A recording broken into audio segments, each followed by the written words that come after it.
साहित्य दर्पण द्वितीय परिच्छेद। बस काव्य प्रकाश को पढ़ रहे थे, वैसे भी है द्वितीय परिच्छेद।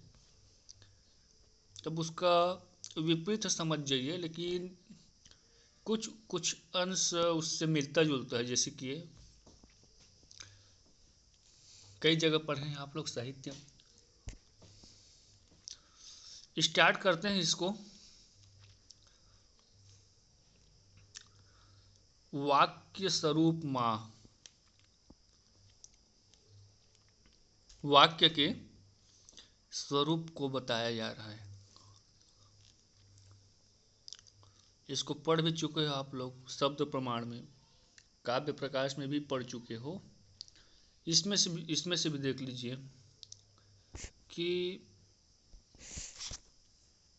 साहित्य दर्पणकार के अनुसार वाक्य का स्वरूप कैसे होना चाहिए।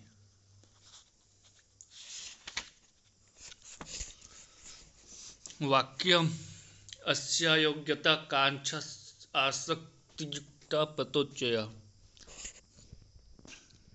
वाक्य के लक्षण बताए गए यहाँ पर। वाक्यम अस्या योग्यता कांक्षा आसक्ति युक्त पदोच्चय। आकांक्षा, अब इसके अनुसार देखेंगे तो योग्यता हो गया। वाक्य क्या होता है? योग्यता, आकांक्षा, आसक्ति से युक्त पदोच्चय। जो पद समूह होता है वही वाक्य कहलाता है। अर्थात जिस वाक्य में पहला आकांक्षा हो, दूसरा योग्यता हो, तीसरा आसक्ति हो, इन तीनों से युक्त जो पद समूह होता है, जो मुख्यार्थ से बोला जाए, चाहे काव्य में हो चाहे शास्त्र में हो, उसी को हम क्या कहेंगे? वाक्यम। उसी को वाक्य कहा जाता है। अब क्रमबद्ध उसका विवेचन किया गया है। योग्यता, आकांक्षा, आसक्ति का पहला योग्यता लिखा है नीचे, हम देखिए। पदार्थानां परस्पर संबंधे बाधा भावः। पदार्थानां परस्पर संबंधे बाधा भावः। पदार्थानां, पदार्थों का परस्पर जो संबंध होता है, हाँ, और उस संबंध में बाधा भाव नहीं होना चाहिए, अर्थात कि विघ्न बाधा नहीं होना चाहिए, वही योग्यता कहलाता है। पदोच्चय इत्येत अत्ये भावे अपि वाक्यत्वे वहिना चिचन्ति इत्यादि वाक्यम स्यात्। और जहाँ पर बाधा भाव होता है, जिन शब्दों में बाधा का भाव होता है, वह पद, वह वाक्य नहीं कहलाता, क्योंकि उसमें बाधा भाव होता है। उदाहरण के लिए दिया गया अंडरलाइन देखिए, वग्निना छिचन्ति, अर्थात आग से छिंचाई करता है, अग्नि से छेचन करता है। शब्द तो राइट लिखा हुआ है, व्याकरण संबंधी कोई दोष नहीं है। अग्नि से छिंचाई करता है, संस्कृत में क्या कहेंगे? वग्निना छिचन्ति, बिल्कुल राइट लिखा है। लेकिन योग्यता, योग्यता, इस वाक्य में योग्यता का अभाव है। छेचन कार्य, छिंचाई का कार्य किससे किया जाता है? जल से किया जाता है। छेचन कार्य जल से किया जाता है। कोई भी प्लांट लगाए रहते हैं, पौधा लगाए रहते हैं, उसका छिंचाई करना रहता है, या खेत में जो अनाज फसल लगाए रहते हैं उसमें छिंचाई करते हैं, तो किससे किया जाता है? जल से किया जाता है।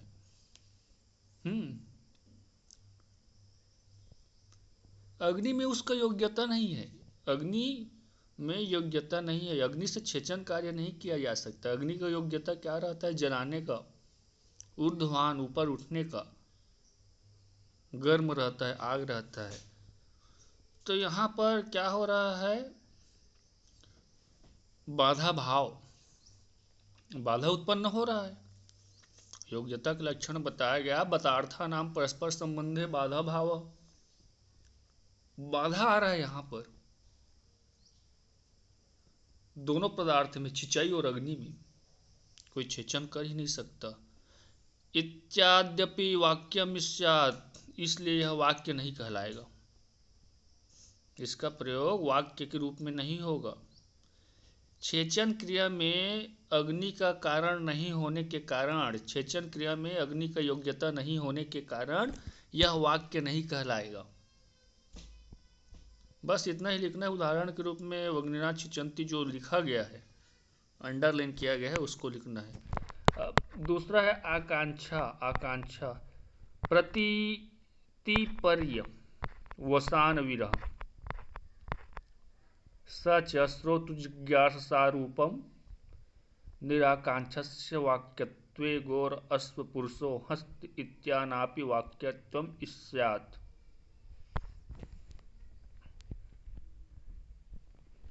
आकांक्षा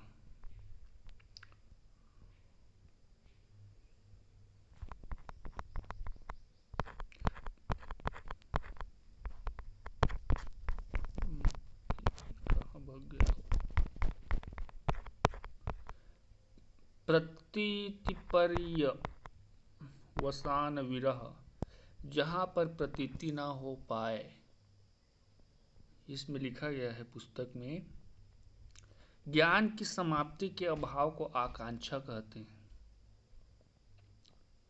जहां पर आपका उत्कंठता जानने का इच्छा है, वह पूर्ण जहां पर नहीं होता, वह आकांक्षा कहलाता है। जब तक किसी व्यक्ति के द्वारा कोई भी शब्द बोला जाए, उस शब्द का, उस वाक्य का पूरा का पूरा सार तत्व, सार्थक रूप आप जब तक से नहीं जान जाते, तब तक से आपके मन में एक जिज्ञासा रहता है, हाँ इसका तात्पर्य क्या है, ये व्यक्ति क्या कहना चाहता है, इसका वाक्य क्या है। वही क्या कहलाता है, आकांक्षा कहलाता है। अर्थात श्रोतु जिज्ञासा रूप, श्रोता का जिज्ञासा रूप है वह, जो आकांक्षा है। एक लाइन में उसको क्या कहेंगे, श्रोता का जिज्ञासा रूप। किसी के द्वारा कोई वाक्य बोला जा रहा है, आप सुन रहे हो, या कोई भी सुन रहा है, या मैं सुन रहा हूं, तो वहां पर एक जिज्ञासा रहता है कि ये व्यक्ति आगे क्या कहेगा, इसका तात्पर्य क्या है, क्या कहना चाहता है, इसका सार तत्व क्या है, मतलब क्या है। श्रोता का जिज्ञासा रूप। और यहां पर आकांक्षा नहीं रहता। हम सब में जब किसी के वाक्य को सुनते रहते हैं, तो हमें, हमारे मन में आकांक्षा उत्पन्न नहीं होता, ठीक है। तो हम उस पद समूह को वाक्य नहीं मानेंगे। निराकांक्षस्य वाक्यत्वे, जहां आकांक्षा उत्पन्न नहीं हुआ। उदाहरण के लिए कोई पागल है, बड़बड़ा रहा है, कुछ भी बोल रहा है, आकांक्षा रहता है क्या सुनने का? नहीं रहता। कोई सिद्ध पुरुष है, कोई उत्तम पुरुष है, कोई साधु है, संत है, उसके द्वारा जो वाणी बोला जाता है, उसको हम एकाग्रचित्त होकर के सुनते हैं। आकांक्षा रहता है कि आगे क्या कहने वाले हैं। उदाहरण के लिए दिया गया है इसमें, गौर अश्व पुरुषो हस्ती। कोई पुरुष, कोई व्यक्ति आया, उदाहरण के लिए आकांक्षा को बताया जा रहा है, वो क्या बोल दिया, इसी को बोल दिया, गौर अश्व पुरुषो हस्ती। गाय, रस्व अर्थात कि घोड़ा, पुरुष हाथी। गाय, घोड़ा, पुरुष, हाथी। चला गया बोल के, क्या बोल के चला गया, गौर अश्व पुरुषो हस्ती। गाय, घोड़ा, पुरुष, हाथी। सुन लिए, सब के सब क्या किए, सुन लिए, ठीक है। गाय, घोड़ा, पुरुष, हाथी। इसमें क्या है, आकांक्षा का विरह भाव है। आकांक्षा नहीं है इसमें कि क्या, अब सुन तो लिए, स्पष्ट है क्या कि गाय है, तो क्या है, गाय कहाँ है, उड़ रहा है कि बैठा है कि कैसा है। पुरुष है तो क्या पुरुष है, क्या करना है, गाय बोल रहे हो, एक बार घोड़ा बोल रहे हो, एक बार पुरुष बोल रहे हो, एक बार हाथी बोल रहे हो, क्या करना है उन सबका, कुछ नहीं, कोई आकांक्षा नहीं। तो इसको हम लोग शब्द मानेंगे क्या, नहीं मान सकते, वाक्य नहीं मान सकते, ये पद समूह वाक्य नहीं कहलाएगा। अब कोई भी आया बड़बड़ा के चला जाएगा, आया गया खाया पिया उधर जाया ऐसा वैसा, जो शब्द मन में आया बकरा फिर चला गया, तो कहलाएगा क्या, वाक्य नहीं कहलाएगा, आकांक्षा ही नहीं उसमें। आकांक्षा के न रहने से यह वाक्य नहीं है। उदाहरण में इसी को लिखेंगे, इसके आकांक्षा के न रहने से यह वाक्य नहीं है। तीसरा आता है आसक्ति बुधर्य विक्षेप। आसक्ति बुधर्य विक्षेप, बुद्धि का विच्छेद हो जाता है। हाँ, आसक्ति बुधर्य विच्छेद, बुद्धि का विच्छेद हो जाता है, वह आसक्ति कहलाता है। बुद्धि विच्छेदे अपि वाक्यत्वे इदानीम उच्चारितस्य देवदत्त शब्दस्य दिना अंतरोच्चारी तेन गच्छति पदेन संगति स्यात्। अब बुद्धि का विच्छेद, विच्छेद होना अर्थात कि व्यवधान आ जाना, अलग हो जाना, आसक्ति कहलाता है। अब उदाहरण के लिए दिया गया देवदत्त शब्दस्य, कोई व्यक्ति आता है, क्या करते हैं वह, देवदत्त बोल के चला जाता है। दूसरे दिन आता है, उदाहरण के लिए आज आया, देवदत्त बोला कल आएगा, फिर क्या बोलेगा, कल गच्छति। तो उसके द्वारा जो पिछला कल में बोला गया था देवदत्ता, उसका हमारे बुद्धि से विच्छेद हो जाया रहेगा, व्यवधान आ जाएगा, फिर आगे बोलेगा गच्छति। तो वह वाक्य समझ में आएगा क्या हमको, बिल्कुल नहीं आएगा। ठीक है, अब चलो एक एक दिन का अंतर बहुत हो जाता है, 12 घंटे का 24 घंटे का, आधे घंटे को ही ले लो। जैसे कि आप लोगों का कक्षा लग रहा है, मैं जाऊंगा देवदत्ता बोलूंगा, कक्षा के निकल जाऊंगा, फिर आधा घंटा बाद फिर पुनः जाऊंगा आप लोगों के कक्षा में, बोलूंगा गच्छति, समझ आएगा क्या, बिल्कुल किसी को समझ में नहीं आएगा। विच्छेद हो रहा है, एक साथ बोलना चाहिए दोनों को, तो ऐसा विच्छेद रूपी जहां पर आता है आसक्ति, ठीक है, विच्छेद आसक्ति, तो वह वाक्य नहीं कहलाता, उसको हम वाक्य नहीं कहते। तो किसको वाक्य कहते हैं, अत्र आकांक्षा योग्यता योर आत्मार्थ धर्मत्व अपि पतोच्चय धर्मत्व मुपचरात, अर्थात कि आकांक्षा आत्मा का धर्म है, आकांक्षा आत्मा का धर्म है, योग्यता पदार्थ का धर्म है।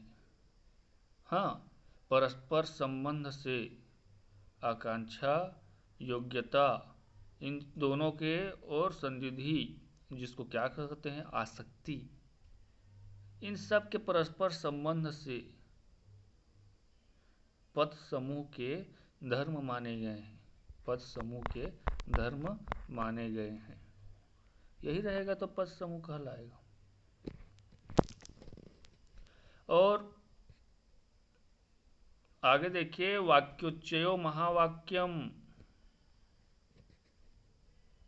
योग्यता आकांक्षा आसक्ति इत्यो, जो ऊपर में बताया गया, योग्यता आकांक्षा आसक्ति से युक्त वाक्य समूह, वाक्य समूह, वाक्य नहीं वाक्य समूह को महावाक्य कहते हैं। 1 नंबर 2 नंबर के प्रश्न में पूछ देता है इसी को।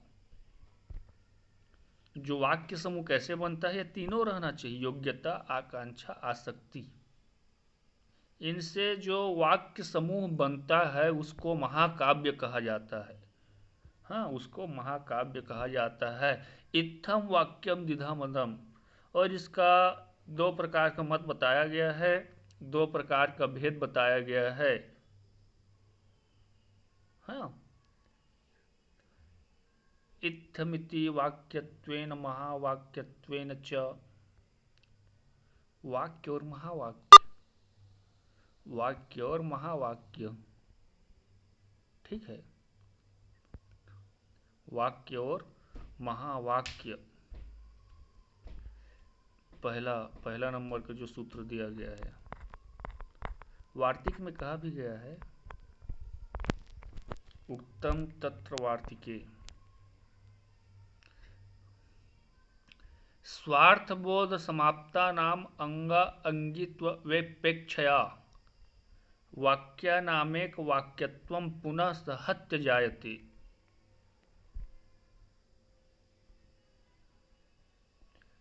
स्वार्थबोध समाप्तायानाम अंगा अंगी त्वप्यपेक्षया।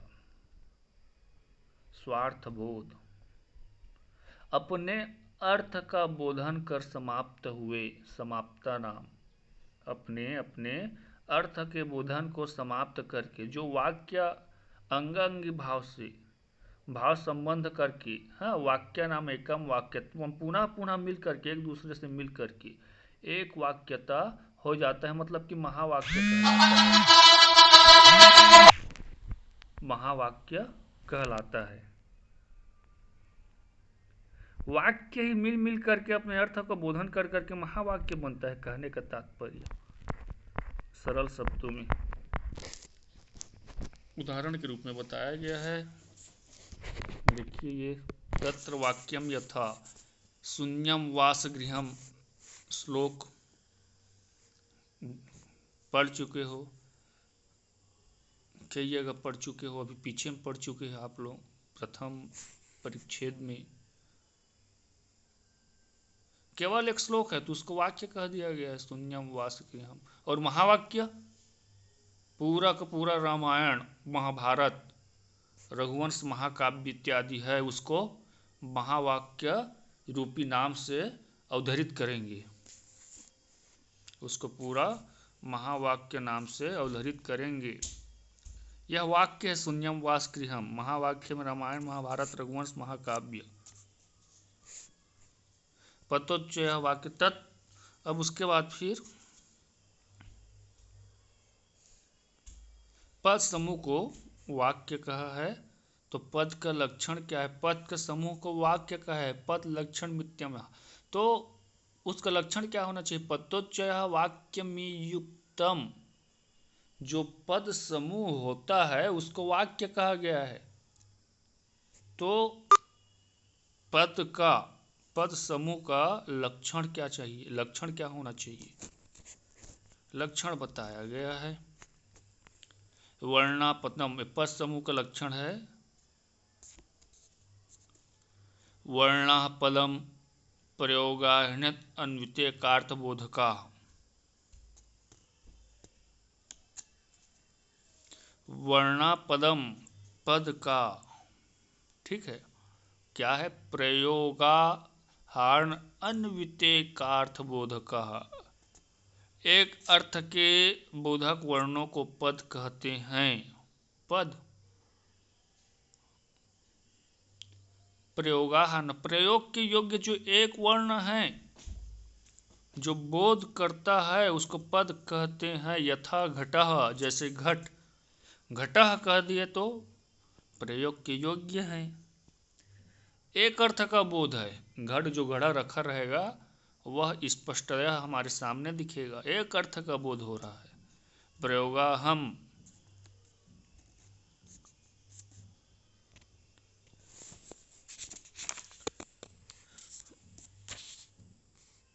तो वह क्या कहलाएगा? पद कहलाएगा।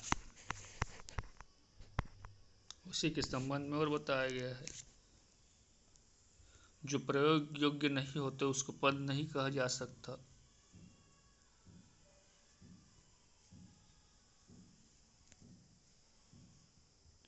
अब उसके बाद फिर बस उतना ही लिखना है उसमें। अर्थो वाच्यस्य लक्ष्यस्य व्यंग्यस्य चेति त्रिधा मतम। वाच्य, लक्ष्य और व्यंग, इस प्रकार से अर्थ के तीन भेद होते हैं। वाच्य, लक्ष्य, व्यंग, इस प्रकार से अर्थ के तीन भेद होते हैं। तीन शब्द भी होता है, मिधा, लक्षण, व्यंजना। वाच्यार्थ, लक्ष्यार्थ, व्यंग्यार्थ, तीन अर्थ रूप होता है। इस श्लोक में तीसरा नंबर का है, वाच्यो अर्थो मिधया बोध्यो लक्ष्यो लक्षणया मतः व्यंग्यो व्यंजन्यः ता इस्यु इस्तत्र शब्दस्य शक्तया। तीन प्रकार के शब्द शक्तियां या शब्द विक्तियां होती है। वाच्यो अर्थो अमिधाया, वाच्यो अर्थो अमिधया, अमिधा से वाच्य का, वाच्यो अर्थो अमिधया मतलब अमिधा से वाच्य का क्या होता है, बोध्यो, बोध होता है। लक्ष्यो लक्षणया मताः, लक्षणा से लक्ष्य का बोध होता है। व्यंग्यो व्यंजनाताः, व्यंजना से व्यंग अर्थ का बोध होता है। इस्यु इस्तस्य शब्दस्य शक्तया, इस प्रकार शब्द की तीन शक्तियां बताया गया है। बस और क्या। अब शब्द का तीन शक्ति है तो पहला शक्ति को बताने स्टार्ट करेगा उदाहरण सहित। पहला क्या है, अमिधा शक्ति, तत्र सांकेतिक अर्थस्य बोधनाधि अग्रिमा मिधा लिखा है। इसको आगे बताएंगे, इसको और बार बार देखिए। जितना बताया गया था उसमें से आएगा ही आएगा परीक्षा में, इतना में ही अभी बताया गया ना 3 तक। उसके बाद जो है अमिधा, लक्षणा, व्यंजना में से तो एक आएगा ही आएगा। ठीक है।